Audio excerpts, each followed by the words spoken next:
Ice క్రషర్స్లో ఏంటంటే ఇదిగోండి different qualities ఉండేయండి. ఇది ప్లాస్టిక్ బాడీ అండి, బాగా లైట్ వెయిట్ మిషన్ ఉంటుంది ఇది. అండ్ ఆ బ్లేడ్స్ కానీ ఆ క్వాలిటీ ఆఫ్ మెటీరియల్ కానీ లో కాస్ట్ అనమాట. అంటే డైలీ ఒక మాక్టైల్స్ చేసేవాళ్ళు ఒక 10 లోపు మాక్టైల్స్ చేసేవాళ్ళు ఉన్నారనుకోండి, కొనుక్కోవచ్చు. అంటే ఈ మోడల్ ఏంటంటే ఎప్పుడైనా ఫెయిల్ అవ్వచ్చు అనమాట, చిన్న మోటార్స్ ఉంటాయి.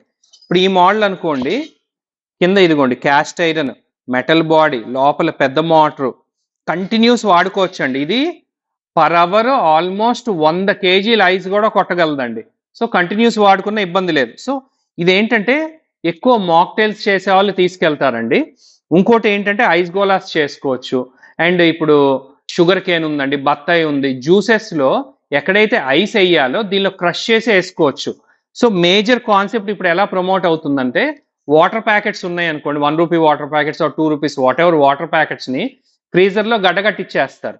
గడ్డగట్టించిన తర్వాత ఆ ఐస్ ప్యాకెట్ని కట్ చేసి, ఇప్పుడు ఒక కస్టమర్కి షుగర్ కేన్లో ఐస్ వేయాలండి, ఎక్కడో తెచ్చిన ఐస్ కాకుండా ఆ 1 రూపీ వాటర్ ప్యాకెట్ ఆ 2 రూపీస్ వాటర్ ప్యాకెట్ కట్ చేసి దీనిలో వేసి క్రష్ చేసి అది వేసామనుకోండి, కస్టమర్ కూడా హైజీన్ ఐస్ వేసినట్టు ఫీలింగ్ ఉంటుంది. మీ బిజినెస్ కూడా ఈ ఐస్ క్రషర్స్ వల్ల డెఫినెట్గా పెరుగుతాయండి. అండ్ స్లషీస్ కూడా చేసుకోవచ్చు. ఐస్ క్రష్ చేసిన దాన్ని సోడా యాడ్ చేసామనుకోండి, ఐస్ స్లషీస్ కూడా మనం అనేది చేసుకోవచ్చు అండి. సో ఐస్ క్రషర్స్ని ప్రాపర్గా వాడుకున్నారనుకోండి, ఈ డ్రింక్స్ కానీ ఆర్ ఈవెన్ మిల్క్ షేక్స్ కానీ రెగ్యులర్ ఫ్రూట్ జ్యూసెస్ కానీ మంచి ఐడియల్ ఐటమ్ అండి. Thank you friends. మా దగ్గర ఆల్మోస్ట్ డిఫరెంట్ ఫుడ్ ఎక్విప్మెంట్స్ ఉంటాయండి.